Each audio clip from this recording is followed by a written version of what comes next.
Welcome to our Amud Yomi Shiur. We are back here with another page of Gemara from Bava Metzia. We're now in Kuf Hey Amud Aleph. That's a page of the day. Kuf Hey Amud Aleph Bava Metzia. Stay with us. Kuf Hey Ka. The date today is Kuf Hey Amud Aleph, and the date is Hey Elul. Hey Elul. Elul, such a holy, important month. Hey Elul. Welcome to everybody here in Avos Shalom Shul.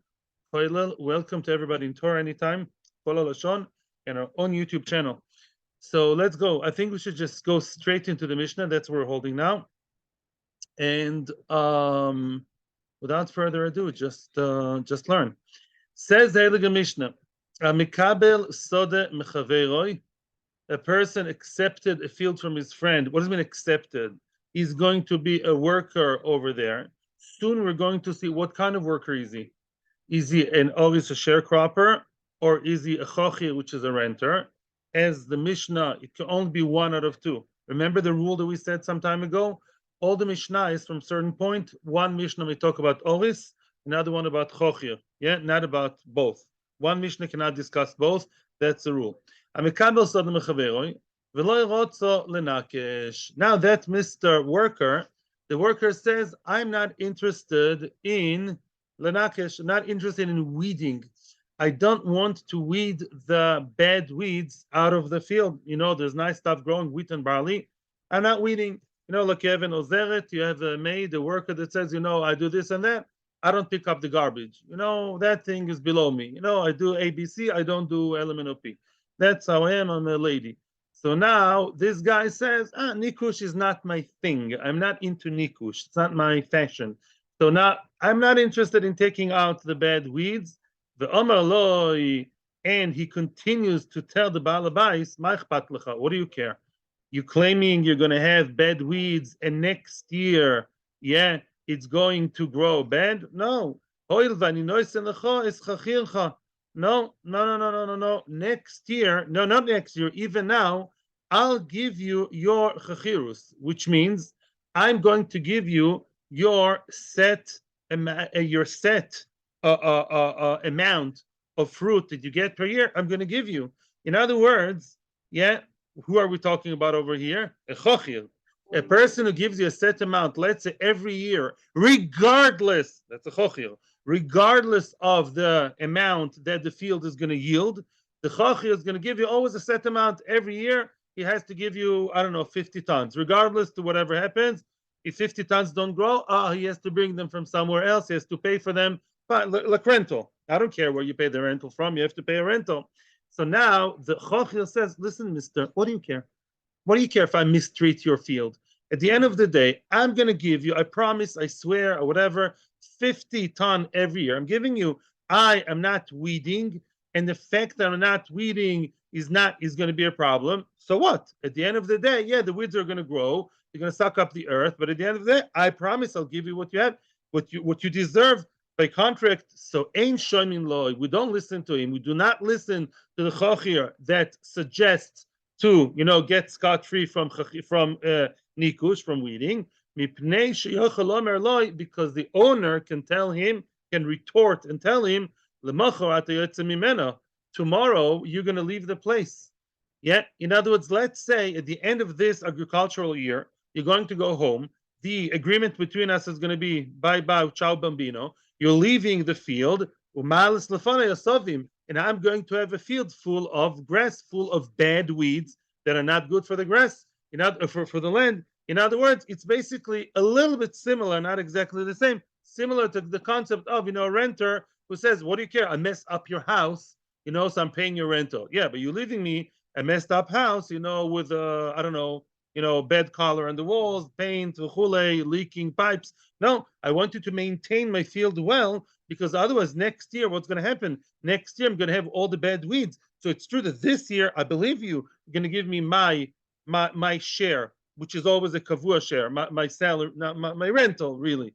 But Lamaisa, don't leave behind, asavim and bad weeds, and then he can force him and tell him that. Okay, that is basically what the Mishnah says. Okay, fine. You may even ask, what's the chiddush? Well, first of all, it's a chiddush because one could say that maybe you can be short-sighted and only look at this year. Yeah, let's say it's a chochi for 3 years. Every year, like a bubale, like a tatale, 50 tons, 50 tons, 50 tons of good quality. So what do you care? Says Mishnah, I do care. When you're a chachir, you're supposed to be responsible for the future. Leave behind clean ground, not messy, yeah, ground for next year. That can be a demand, a legitimate demand of the Baal Habais.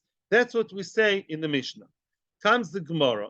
The Gemara is adding a chidush. The Gemara is adding here yet another level of chidush and says, "I Omar lei." Let's say even further. Let's say Mr. Chochir, who doesn't like to weed out the bad weeds. On the first wide line, by the way, Kufei Amud Aleph, the beginning of the Gemara, the end of the first wide line.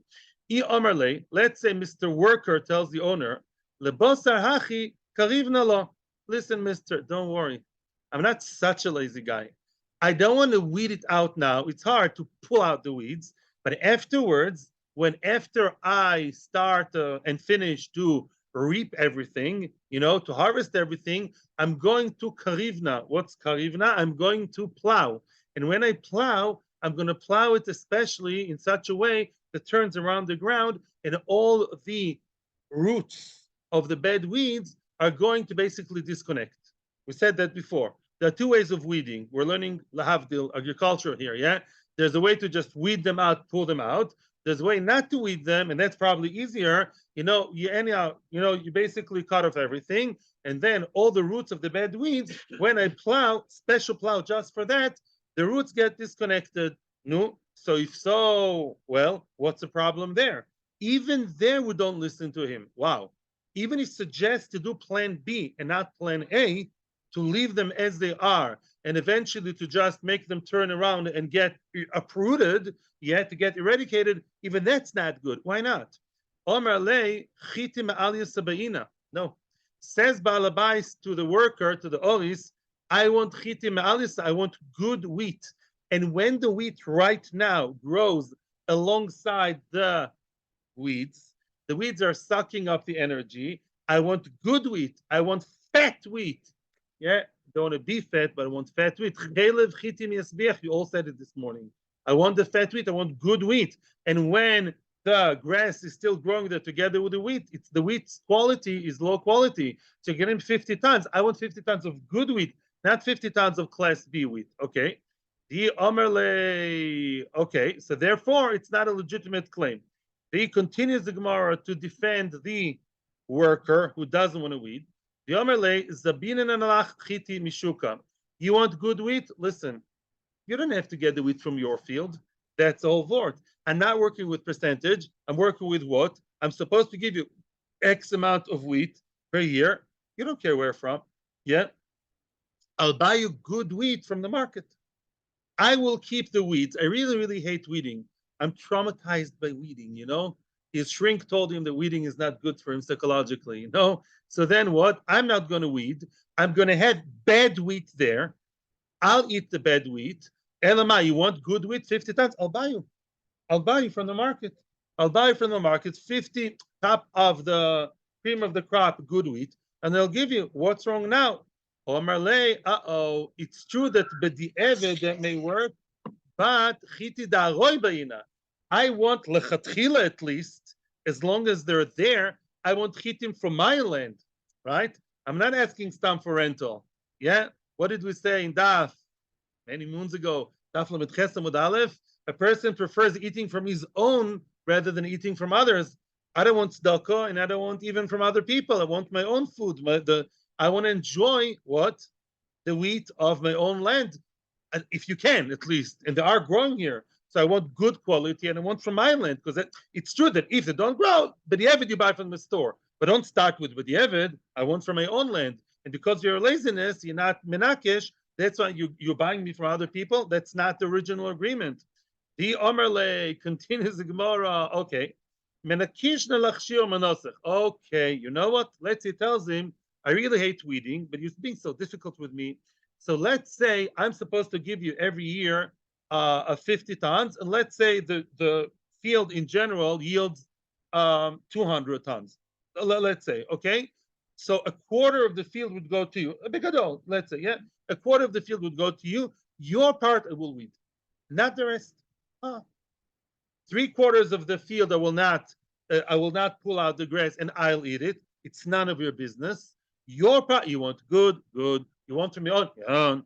I'll just weed your part, and all the rest is going to be all messy and disgusting. Your quarter, the part that's eventually going to go to you, that I'll weed very nicely and give you your beautiful, nice golden wheat and leave me alone. Even that we don't listen to. Why not? Omer lay. So the Gemara says something more succinct. Omer lay, you're right, but more.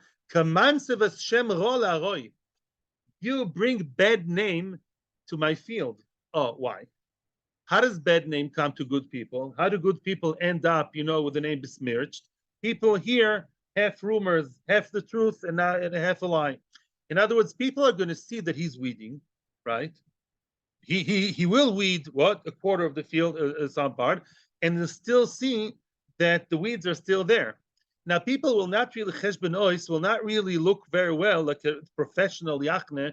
They will not really see he weeded that part and that he didn't. All they're going to see, hey, how come there are weeds on that field all the time? The guy's weeding there, and the weeds are still growing. They will think that that land is so weedy, it's bad land.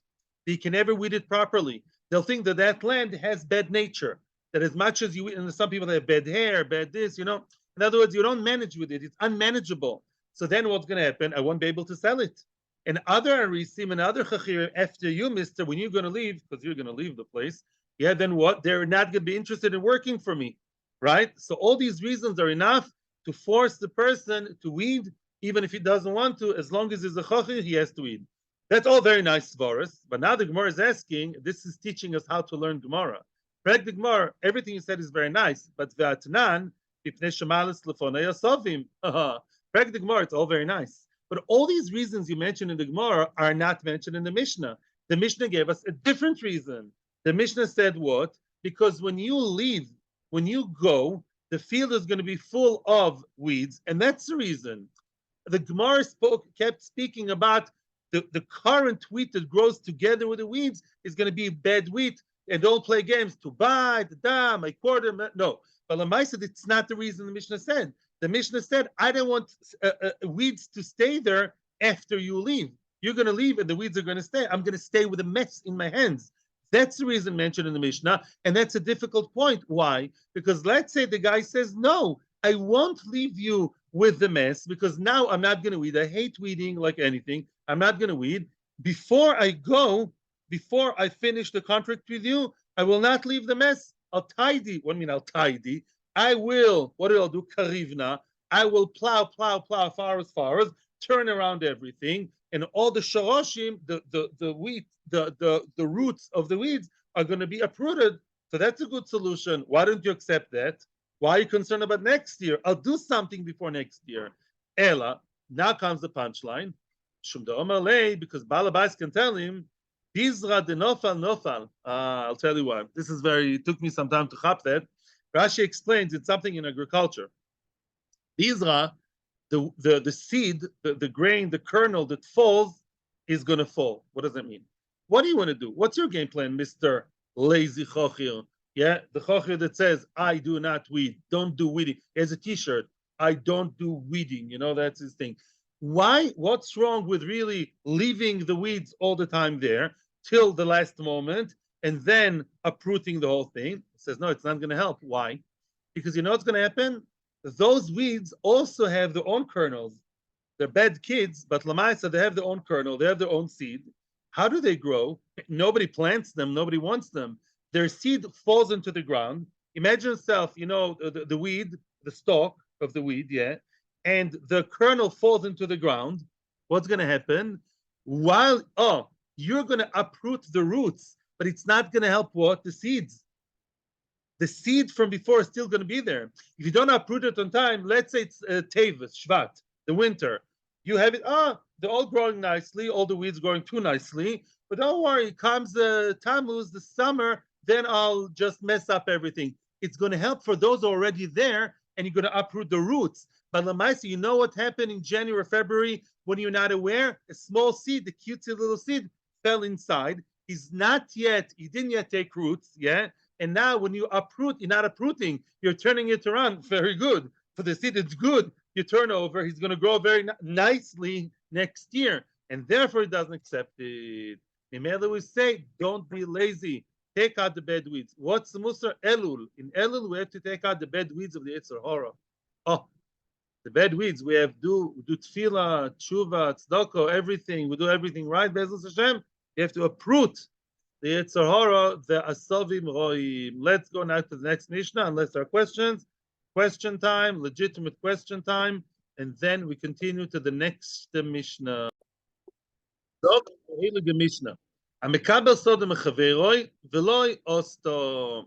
person got a field from his friend. I'll tell you a little secret already right now at the beginning of the Mishnah. We're talking here about an oris. Oris does not work by set amount. He did not rent it and gives a set amount every year. Oris work per percentage. Yeah, and if he did not give if he's not the one who provides the seeds, then he gets usually the lesser amount. Yeah, sometimes they go half-half, as we're going to see. Doesn't make a difference. But Lamaisa, they always go by percentage. Yeah, he works the field, he toils the earth, and he gets a third, a quarter, a half, the that's normal oris. Below Osta, that field begins to show signs of tiredness. In 1 year, it was really sad, and the field just did not produce enough. What's not enough? In the eyes of the oris, it's not worth it. He plowed and he tried and he harvested and he davened very hard with big tears to Hashem. The field geht nicht. The field is just not yielding enough. It's just not worth it for him anymore. And now he says, I'm not going to work the field. That's it. I'm not interested in working in it anymore. In other words, I would still keep the contract, but this year, next year, I'm not investing. In other words, you Baal Habais, it's none of your business if I am working l'choira or not. Why? You're only supposed to get percentage of what I do. Here, I'm not working anymore because it's not worth it for me. You're supposed to get percentage of whatever I make. But if I don't make anything, you don't have complaints either. That's what one would claim. So now says the Mishnah, no. If there is a minimum amount, we're going to see what this amount is. If that field still has potential to yield, to have how much? A pile. If you could still, out of the entire field, with the conditions that you can foresee as a professional agriculture farmer, you can see that field will probably, with these conditions, it's drought, it's, I don't know, you'll see that there will be one pile of wheat that can be produced, yeah, then you're still mechuyev. You cannot just, throw the glove. You cannot just, throw the thing. And you have to continue to work and take care of the field. How much is a pile? That's a good question. The Gemara is going to discuss that. But if you can still produce a kri, don't confuse kri and kor. Kor is an amount, is a big amount. Kri is a pile. How much is a pile? That we're going to see. Omar Biuda. Rabbi Yehuda argues on Tanakam and says, no, my kitzvah bekri. However much kri is, how can you make the same amount for many different fields? Let's say kri is, as we're going to see, 3 kor. Let's say kri is whatever, is 2 seah. Let's say sasaim. Yeah, let's say sasaim, I don't know, 16 kilos. Yeah, let's say 16 kilos does make sense. You're using the same amount for 100 acres field and 1 kilometer field. How could that be? Yeah, that's what Rabbi Yehuda claims against Tanakama. Ela, therefore, Rabbi Yehuda suggests that there's another minimum amount that you, Mr. Oris, should work for. And don't be such a defeatist. Don't be a defeatist. Work. And even though you're only going to produce a small amount, you still have to work. But what is that amount? He says, Elam yeshba kedei nefila. What does it mean kedei nefila? Nefila doesn't mean to fall. The fila here means like you drop, lehapil. The fila means to sow, to plant, which means, let's say that field is a kilometer over kilometer, let's say, okay? Now, when you're an agricultural, near farmer, and you get all the wheat and you bring it home, what do you do with it? Besides meisters, trumas meisters, and all that, what do you do with it? With the vast majority, you eat. You're going to make bread. Your wife will make delicious challahs for Shabbos. You may sell it to other people. But of course, there's a certain percentage you keep for what? For planting next year, for sowing next year, right? Oh, if you have enough to sow that area next year, then you should continue. Keep the flame going. That's what Rabbi Yehuda says. Yeah, let's say that field, I'd like you to produce 10 tons and really going to produce half a ton. But if that half a ton is enough to plant normally that area as actual seeds that will be in the ground for next year, then you have to continue. The show must go on to plant for next year. That's what Tribute says. If really it produces less than even that, even less than that, less than what? Less than planting, or according to Tanakama, less than a kri, whatever that is, less than a pile, then the Oris is right. Then the Oris says, listen, percentage, it's not worth it for me to start working for so little. You're sitting in your air-conditioned office, you're sitting learning Torah, which is very good, or sitting in your high-tech office. I'm, working my face off, and it's really, really hard in order to produce less than that amount. Not worth it for me. I'm just not going to work next year. It's not that he's leaving forever, but next year I'm not going to work, and that's legitimate as long as it's less than the amounts mentioned in the Mishnah. Everything will be explained in the Gemara. Zog the Gemara. Ton Rabbanon. Good. Zog the Gemara. Ton Rabbanon. A brisa that supports what we say in the Mishnah. Person accept. Now, by the way, before we continue, why, you tell me, people, why do we must say that this Mishnah talks about an Oris and not a Chochir? Why would that not apply to Chochir, or it's too simple to mention about the Chochir? Who? The Oris works represented, very, very nice. In Oris, there's a Havim and a Maskona. The Oris would say, listen, it's percentage. What do you care? If I make 100, you get, let's say, whatever, 33.3. Yeah. If I make 0, you make 0. It's none of his business. Yeah. Right? Masha'en ken Chochir, there's not even a Havamina. A Chochir, we don't even care whether he works the field or not. A Chochir actually has to pay a set amount every year, regardless of the. So, I don't care if you work or you don't work. You can work, like a chamoyer, or you cannot work the entire year. I'm okay with that. I'm cool. I don't care, because at the end of the day, I get the money automatically by standing order to the bank, or I get fruit, lo mishane. But I get rental every time. Very good. Very, very nice. Tana Rabbona. Now we can start the brisa. A person accepted the field in order to be an oris, a sharecropper, percentage worker from his field, from his friend. And the field is not producing enough. Therefore, he wants to give up for the near future. We say, like the Mishnah, if we know, if you can predict that this field has enough, that doesn't do much, it doesn't produce much, but it produces enough to be able to, at the end of the whole agricultural process, you will end up with a kri, with one pile, then he has to metapel, he has to take care of it. We don't know how much kri is. Let's just accept it for now. Why is that? Who said? Why? Maybe the worker doesn't want to work. Says the Brisa, shekach koisev loy, because you'll be surprised. Similar lahavdil to gitin or ksubas, lahavdil, there's also a set document, agreement, that's like an accepted agreement that's done between a balbais and an oris. And an oris writes down, like a ksuba, like a whole affidavit, with his obligations. And what does the Oris write? The Oris has a whole list of obligations written and documented with Adim and everything. He writes to him as follows: Ano oikim, I will go into your field. Ve anir, what's anir? I'm going to make nirim, I will create furrows, I will plow. Ve ezra, I will sow the seeds. Ve echzoid, I will reap and harvest. Ve a'amer, what's me'amer and Shabbos?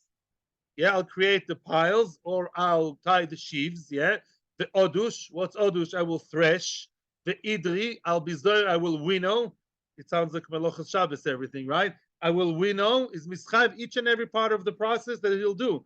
The eikum karya kadomoch. Oh, and I will produce at the end of the day the highlight, the result. The climax is going to be. I will come and produce and stand in front of you, show in front of you a kri. So which means is mechuyev to produce a kri. So as long as the field can produce a kri, however much that is obligated, like a husband with a ksuba. The husband is mechuyev. The husband can't tell his wife, I'm unemployed, I don't care, I'm not working. You have to work to support your wife, unless she agrees you go to koil, which is a very good thing. I'm saying you're mechuyev, so you're mechuyev to produce a kri. Don't say, I'm defeatist, I can't work and get the kri right. and continues the agreement. We're still now in the agreement. Why is the agreement in Aramaic? By the way, I'm stopping in the middle, a little bit of general information. Almost the only time we see Aramaic in Bryce or Mishnah is when we quote agreements or people talking to each other. Because even in times of the Mishnah in Eretz Yisrael, they spoke Aramaic. The Mishnah is written in Lashon HaKodesh because that's for the scholars, that's Torah. But the quoted text as people talk or write to each other is all in Aramaic. That's why the Ksuba is in Aramaic. Ksuba is from the times of the Mishnah and before. Interesting, this is Aramaic, even though historically it's the times of the Mishnah.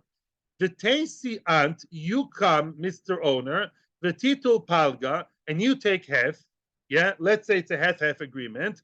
The Ano and I, this is the sharecropping cropper talking all the time. The Omli ubenafkus yodi palga, with my hard work and with the labor of my hands, I take half. Oh, so Lamaisa, because the word kri is mentioned in the contract, Mimela, as long as you can produce a kri, you can't get off the hook.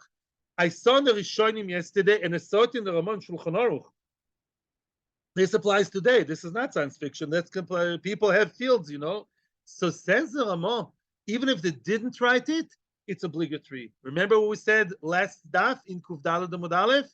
Loshen Hedyot, if there's a known agreement between people, for Ksuba in Alexandria, you remember all these cases? Even if you didn't write it, it still obligates you. Because if most people do that, that's the accepted thing in your town, in your community, then even if you don't have that agreement, it's if you do. Because, it's like a minigamakam, but ladaita, minigamedina, all these things. Frag the Gemara, the $1 million question. No, the kamek delamid bakri. Will you tell me, please, how much is a kri? What do you say in English? How long is a piece of string, right? There's such an expression. How big is a kri? Kri means a pile, A little child in Gan makes a pile. Or maybe it's a pile you see in the in the port. You see a pile of fish. Well, how much is a pile? Very interesting. We're not talking about amounts exactly. We're talking about enough wheat that can help the rachat, which is like a pitchfork, stand. Let's say you have a pitchfork, because Rashi says a pitchfork is used,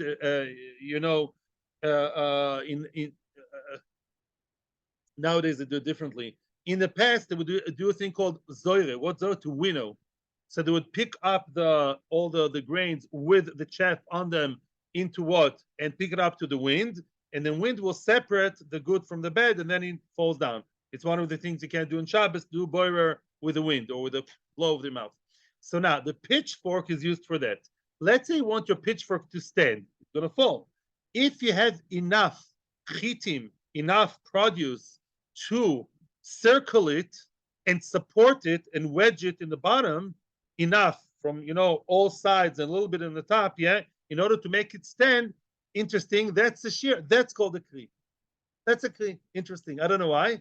A kri is enough chitim to make your pitchfork. I guess they knew how big is a pitchfork. I guess that was standard size pitchfork. Nothing huge and nothing small. And that normal pitchfork, if you can make it stand, help it stand with the wheat all around it, all wedged and all supportive, that amount of wheat, if you can produce that, then you have to keep working. Frag the Gemara, okay, you're getting smart with me, talking about pictures instead of amounts. Iboilu. So now comes another halachic question. Rachas hayoytze mehai gisa lahai gisa mai. When you say to support it, let's say the rachat, the pitchfork, on both sides is still showing. You can still, it's still exposed. Yeah, it's standing, but it's not fully covered. Do you still say that's enough of an amount? Yeah, it's less amount. Yeah, let's say it was misery with the chita. He made the pitchfork stand. We can still see peeping on the sides, both ends of the pitchfork. Do you still call that enough amount, to keep the field growing? Tashma. Rabbi Abba says, I got the pshat from Rabbi Yossi Bar Chanina the Tana. As long as the koines is the opposite of the handle, the spoon, the actual pitchfork itself, the sharp part, the container part. If what?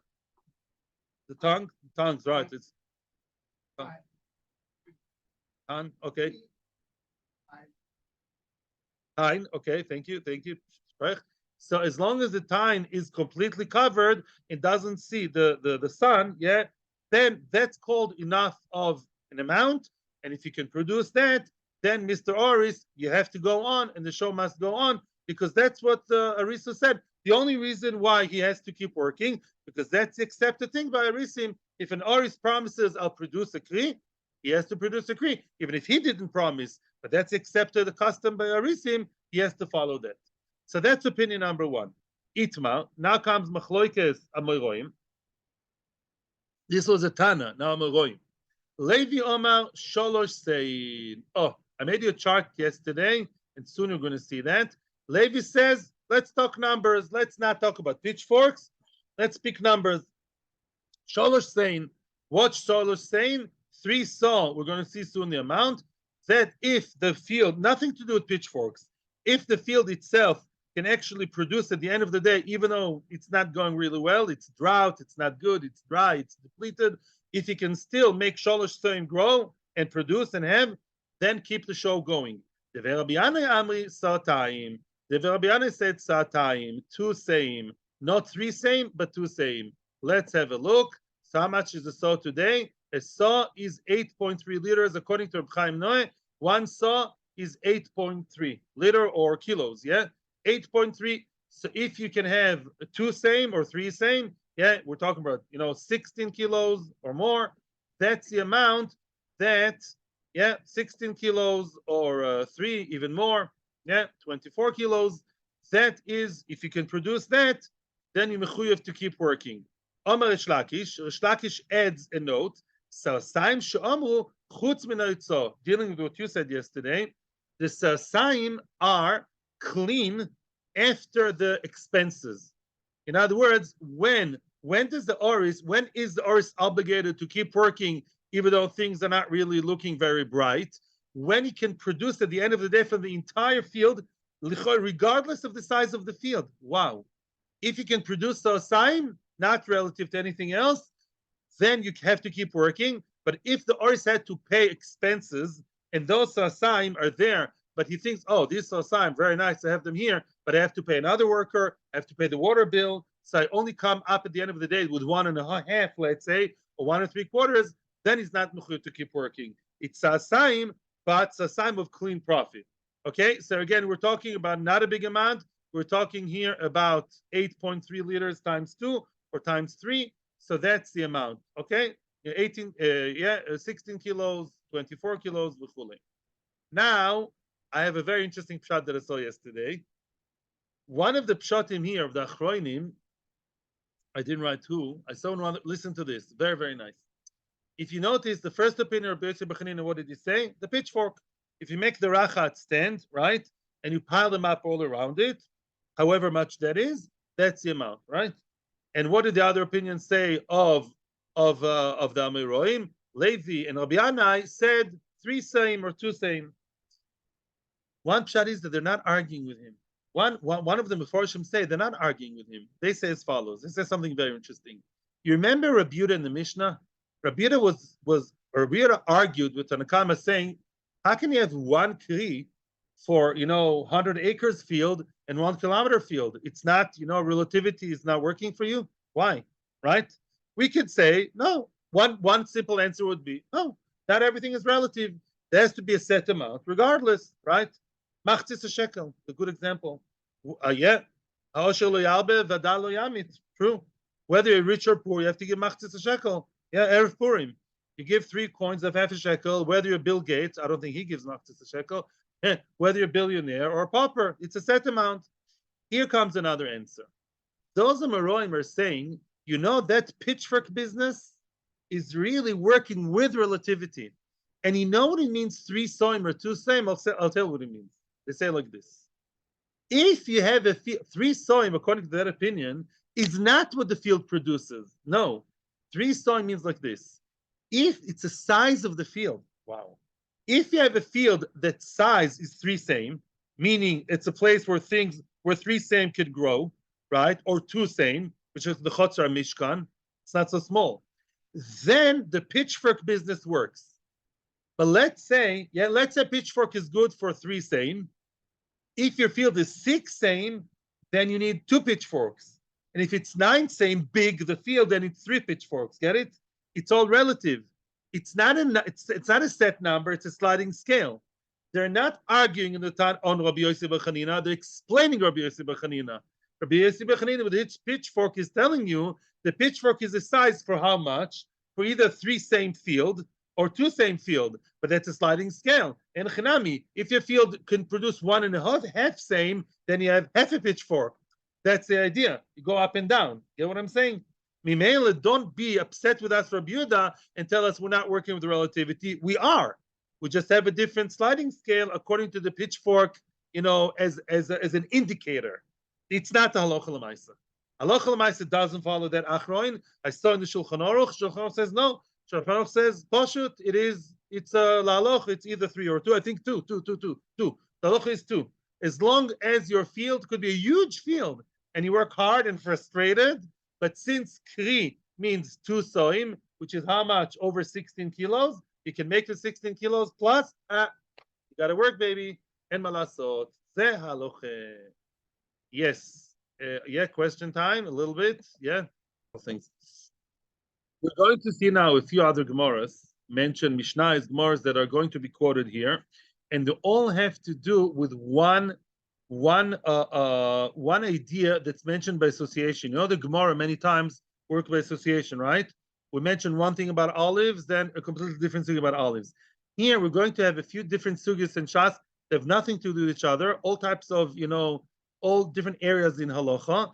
The common denominator being Bei Rabbi Yanai. I don't know if we noticed, but the people who say that the field that produces 2 same is a field that has to be worked further are Devei Rabbi Yanai. What's Devei Rabbi Yanai? The yeshiva of Rabbi Yanai.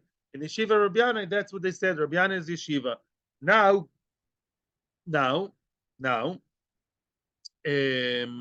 we're going to see other mishnayos, other halachas that have to do with Devei Rabbi Yanai giving you size or other svaras, or mainly sizes. Non-hosam. It says over there in the Mishnah, the Mishnah, where's the Mishnah? In Uktin, I think it's in Uktin. Pritze zeisim va'anovim. The pritzim of the zeisim va'anovim. What's pritze zeisim va'anovim? The Gemara is going to tell you very soon, but I'll tell you now. The pritze zeisim va'anovim are olives or grapes that never grew, never will grow. Peter Pan of zeisim va'anovim, they will never grow. Meaning they'll remain hard, small, and they will never produce a lot of oil. Let's focus now on the zeisim, on the olives. They will produce a little bit of oil, but not much. And they're going to stay that way. Okay, very nice. Bad luck, bad year. So what does that have to do with anything? Which means, are they considered to be fruit that's susceptible to tuma? When you have regular fruit, nice, good olive, and the olive is touched by a dead sheretz, a dead frog. Very nice. Your wife doesn't look, what do? You wash it and you eat it. Nowadays you could, I wouldn't do that, Nowadays you can do that, but when you keep tumah v'tara, the dead frog is a sheretz. If he touches the food, then the food becomes tumah. If you're chaver, definitely if you're kohen, you don't eat it, right? Now, it's food. Food is susceptible to getting tumah. Mace, nida, sheretz, you name it. Now, what about those foods that are not really edible, and you can only produce very small amount of oil out of them because they're hard or small? The Shammai metamin. The Shammai say, and the sort of the Forshim in the Mishnah, even though they're not real food, but because you can still squeeze and get a little of oil, they still have the status of food, and therefore Tuma applies to them. Not that they are Tuma right from the start. Tuma can apply to them. If something happens, they're susceptible to Tuma. Basil and Metarin is still saying, Rabbi, this is not food. Soon you're going to see, that from a very large amount of olives, you make very small amount of oil. It's just not food. Like the leftover in the cottage cheese, it's not food anymore. It's garbage. It's negornish. In Mela, they're not called food. They're like a piece of plastic. A piece of plastic is not makabel tuma. Let's say it's raw. Mimela, they're tar. Frag the Gemara. My pritze zeisim. What does parutz mean? And what is pritze zeisim? And why are the small ones called pritzim? Amar Rav Huna, Rishoy Zeisim. There are the wicked Zeisim. There are the wicked Zeisim. What does it mean? A poritz, as we're going to see soon, means a Rasha. You know, in all the stories of Moshke, the innkeeper, and the poritz puts him in jail because he didn't pay Minaf Chachirus. Yeah, the poritz is a bad guy. The poritz is a bad guy. What's a poritz? A poritz is a bad person. So to the Zais, that is very small, it will never grow, is a Rasha. Yeah, it's like a wicked Zeiss. He's never going to grow. Maybe he's never going to grow spiritually. About Tenur, I saw yesterday says something interesting. Why is the small Zeiss compared to a wicked person? Who's a wicked person? One who has no heart. A cruel person is hard. He's a hard person, right? Well, how do you call a difficult person? He's a hard guy, right? Hard woman, hard men. So too, those Zaysim are so hard, and you can barely squeeze one drop out of an entire thing. That's why they're called wicked Zaysim. Now, Omar of Yosef Micro, how do you know that a wicked person is called a poritz? Because we're trying to figure out what the Tanoim of the Mishnah meant. The Tanoim used Lashon Tanakh. They know Tanakh more than us. Where did they find that poritz means somebody wicked? Yes, Zok the Gemara quoting Daniel. Daniel talks about Nevuah of the future. Listen to this. Ubnei paritze amcha yinosu lamid chazon v'nechshelu. Paritze amcha, the wicked people of Am Yisrael. Yinosu, they'll have their own government, they'll have their own mimshala, la'amid chazon. They're going to have a whole vision, v'nechshel, they'll fail. They'll fail. You can have Jewish people who try to, establish something great, but they'll fail with that. So you see, Pritze Amcha are the wicked of your nation, of the wicked Jews. Yeah, v'chule v'chule, into the airport. Of Nachman bar Yitzchak Omer Mehocho. Rav Nachman bar Yitzchak said brings the different source. The hoilid ben poritz shoyfech dam. That's clear. A person gives a father's a boy who's a poritz that spills blood. That's quite wicked to spill blood. It's not a nice thing to do. So a poritz is a murderer. In any event, we know that a poritz means what? A wicked guy, a wicked person, and pritze zeisim are wicked zeisim that did not really produce enough. Now, and therefore what? According to Besila, which is the halacha, they don't receive tuma. You can have a sheret, a mace, nida, zav, all the tumas in the world will touch that poor zais, unmoved, unfazed. Why? Because it's not food. It's like pieces of the stones, nothing. Mimela, it's no tuma. The kama pritzezesim. What is the ratio of pritzezesim? Meaning, what do you call producing a small amount of oil, yeah, that is so small, so insignificant, that we say that's what it produces? That's not called food. How much? What's a small amount? Small amount for me, small amount for a big factory. What's called a small amount that makes that zais be a non-zais? Machloikis again. Rab Lozer Omar, Arba'as kabin lekoiro. 4 kabin per koiro. We know, we're familiar with a term that appeared many times, koiras beis abad. What's koiras beis abad? Beis abad is an oil press, right? An oil press, actually, I saw that, you see it in museums. I saw a very old one in Spain, actually. And the koiras beis abad is a very, very large beam. Yeah, that's the main part of the wine press, you could say, is the beam. There's a very, very large wooden beam, huge. And basically, that, to be very simplistic, that presses the oil. There are many, many, many other things there. We're not studying it now. You press, so now every time there's like a kora load of zaysim, we're going to see how much. If from an entire load, a whole batch, a whole load, you bring into the oil press, and all you're going to get from the big amount is only 4 kabin, that's already called too small, too insignificant. It did not get tuma. How much is 4 kabin? I'm looking in the chart now, and 4 kabin, a saw is 6 kabin. So a kav is 2/3 of a saw, and 4 kabin are how much? Is about 5 liters. No, 1.38 times 4 is, we're working about 5. I'm going with a smaller amount of Chaim Noah. We're talking about 5 liters. Yeah, 5 liters, berich, more or less 5 liters are produced from how much? That we're going to see later. From how much? Yeah, I have a whole load, and from the entire load that I bring, besimcha rabba, 5 liters, 5 bottles. When it's industrial, that's not much for industrial size, right? And if that's what you can produce, gendik. then we say those Zaysim are Kapuris, and they're not called Zaysim. Continues the Gemara. The Rabbi Yanai, the stars of the show. The Rabbi Yanai Amri, so Saim Lekoiro. How much is 2 Saim? It's 3 times 4 kabin, right? 4 kabin is a third of 1 saw. Saim is 3 times as much. How much are 2 Saim? 2 Saim is 8.3 times 2. Yeah, it's over 16 liters, right? More than 16.3. Yeah, it's much more. Okay, that's 2 Saim. Okay, very nice. That's the other opinion, 16 liters. Still considered too small, too insignificant. Those Asim are garnished. Veloy Pligi, says the Gemara, there's no real argument between Rabbi Lozo that says 4 kabin and Rabbi Yanai that said 3 times over. Are you following the cheshbon? 4, because 1 saw is 6 kabin. So 4 kabin is 2/3 of a saw, right?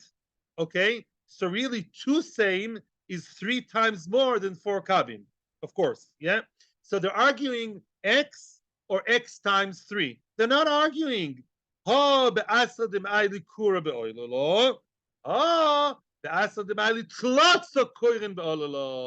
other words, oilolo is the batch. In some places, how many olives are brought into the oil press? How many olives to the oil press? In some places, 1 kol is brought, and in some places they bring 3 kol. Hence the difference. They all agree. It's all relative. He spoke about 1/3 of the other one because really he spoke out of a place where the original amount that they bring with hopeful eyes, let's make oil, is 3 times as much. How much is a kol? A kol is the biggest amount of chazal, 248 liters. We're going with the smaller part of the chart. So let's see. Out of 1 kol of 248, he produced how much? He produced 5 liters. That's not much. 248 kilos, close to 250 kilos. You only produce 4 kabin, which is around 5 liters. That's not pretty, right? If that's all that those olives can produce, akapuris go home, and those olives are not olives. They're like stones. They're like plastics. They're like, I don't know what, toys from China, not anything. And Mimela what? Mimela, they're not susceptible to Tuma, according to Besilel. But Shammai say they are, because Shammai say they're still producing something.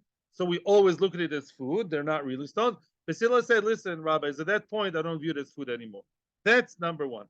So that's one case where we saw we saw size mentioned by the Rabbi Yanai. We're going to see a few more places. Rabbi Yanai measure sizes, strength, v'chulei.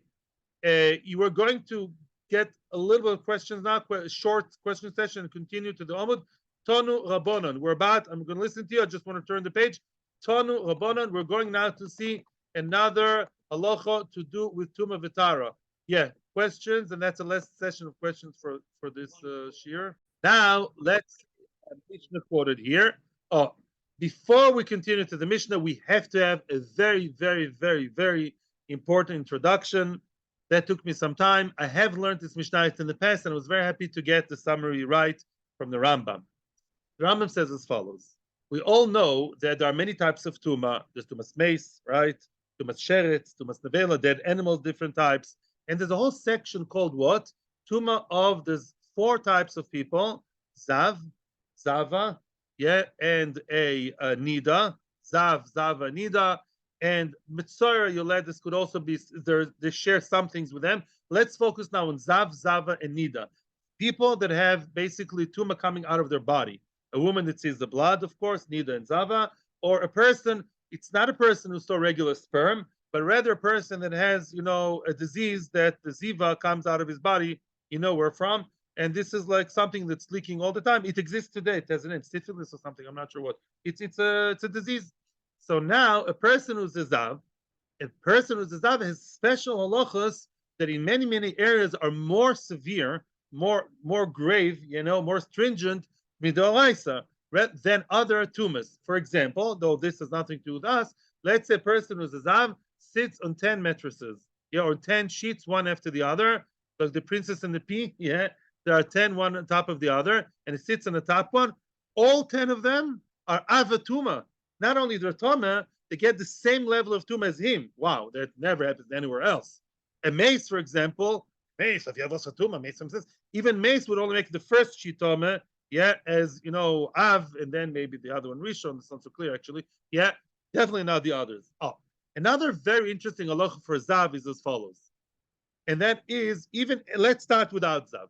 Sometimes you become tome, a person or food or kalim become tome without being touched. I always tell you if something touches the other, I want to make it simple. But let's say inside that cup, I'm not joking now, this cup is nice and clean. Let's say inside that cup, there is a kazais of a dead animal. A kazais, size kazais, a dead animal. I don't touch it, but I carry it. I become tome. Many, many times, tumas masa.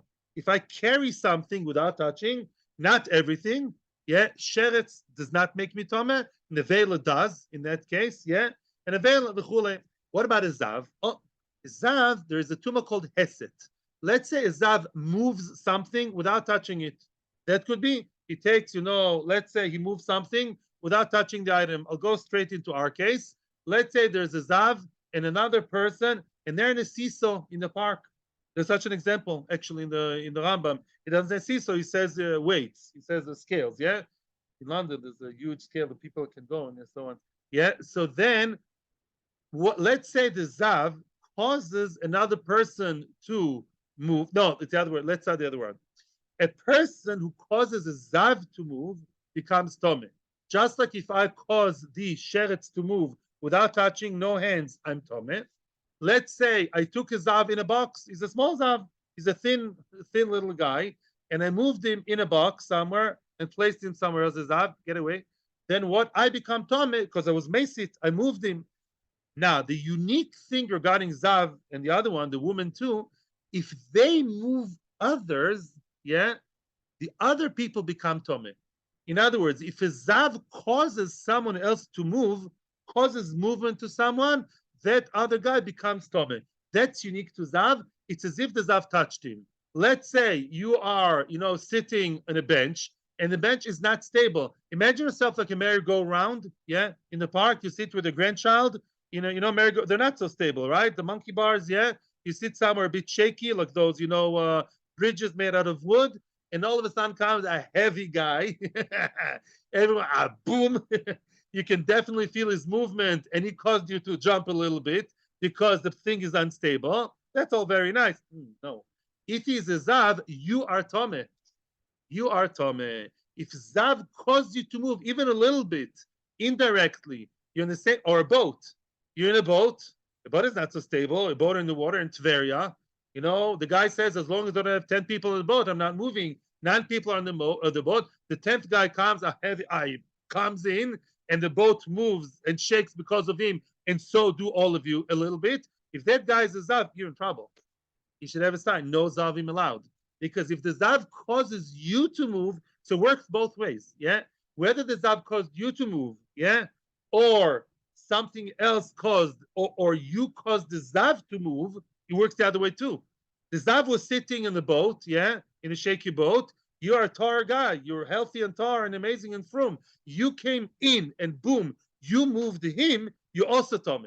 It works both ways. Without going into the details, that's tumas maga, that's tumas hesed. At the end of the day, movement caused by zav or to a zav will make you, Mr. Pure Guy, will impurify you in a second.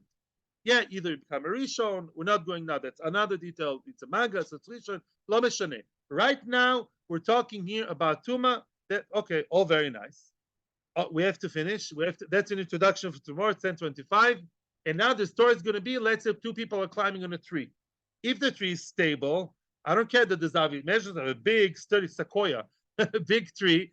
I can climb over here. He climbs over there. I don't feel his movement. That's fine. But if I climb a tree that's a bit shaky, and he's also climbing a tree, right? It's the same tree, and his movement causes the branches to move, and I move with them, trouble. Then that made me tome, or the other way around. Depends which one came first, or which one is fatter, whatever. But lemaisa, it's mutual. And that's going to be the issue tomorrow. But thank you very much to everybody. See you tomorrow. Everyone comes here tomorrow, and everyone's going to watch it, Hashem, Friday time. YouTube and Kol Lashon. Thank you very, very much. And we're going to see more cases of the Rabbi Yanai. And then we're going to see the Mishnah. Tomorrow, we're also going to see halachas of tefillin, how to treat your tefillin bekovid. Halacha lemaisa, tefillah and tefillin, halachas to do with everyday halacha of a Jew. Have a good Elul, inspirational and strong. Thank you very much. Have a great day. Atzlacha Rabba.